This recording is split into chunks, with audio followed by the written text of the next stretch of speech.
Over the 2 years, you'll be spending a lot of time sitting at your desk, so you want to make sure that you get a proper setup for yourself.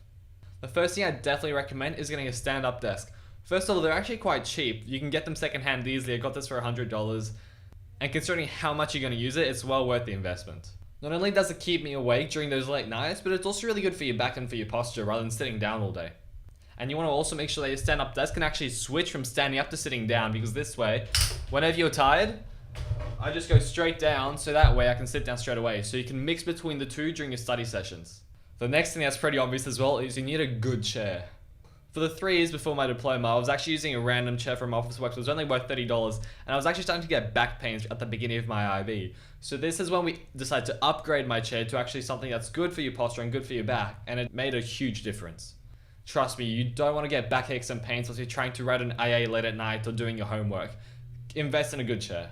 Next thing is that when you're doing your work, you want to make sure that 1, you stay awake, and 2, you can actually see what you're doing. That's why I've actually got 2 lamps set up at my desk, and I've also normally got another LED strip above my desk, so I've actually got 3 lights when I'm doing my work. I found that keeping the light bright on keeps your brain awake because it thinks it's daytime because there's so much light around you.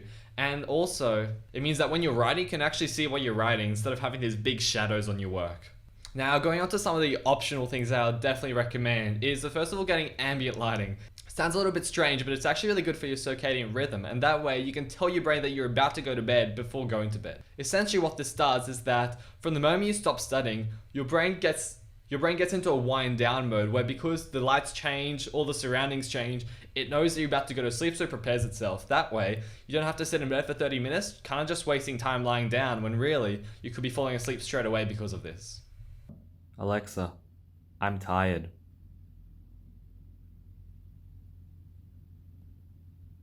The next item I would strongly suggest is getting a good pair of noise cancelling headphones, or at least some really good earbuds. That way, if you're studying out in public, or even if you're studying at home and there's noise outside, you want to be able to put something on, listen to some study music that we'll talk about later on, and just zone out and really focus into the work you're doing.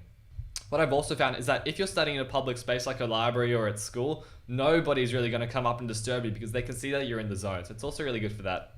Some of you might call me crazy after listening to this, but when I was over in China for my exchange 3 years ago, there was this one brand of pens. I kid you not, it was so smooth, and it's by far the best pen I've ever written with. It's a type of gel pen, but it's really thin, never clogs or anything. And what I found is that it was so smooth during the exam, I could actually write more. So I imported a bunch of these from China. This is what I have left. So you can imagine, before my diploma, I actually bought 400 pens from them, and now I'm only left with these ones, which aren't very many. So definitely invest in some good pens. You don't want to be wasting time writing with those trash ballpoint pens that we all get from the supermarket. Practice with the pen you're actually going to use in your final exam. Lastly, some of you might be surprised when I mention this, but actually getting a humidifier is really useful to your studying. There has been loads of research that essential oils, and particularly peppermint, actually helps you focus for longer. Now, these studies explicitly say that they don't help you memorize, but instead they just help you focus. So even if it means that you can stay in the zone and study for longer, it's still really beneficial. It really helped me out when I was doing my exams and when I was studying for hours on end.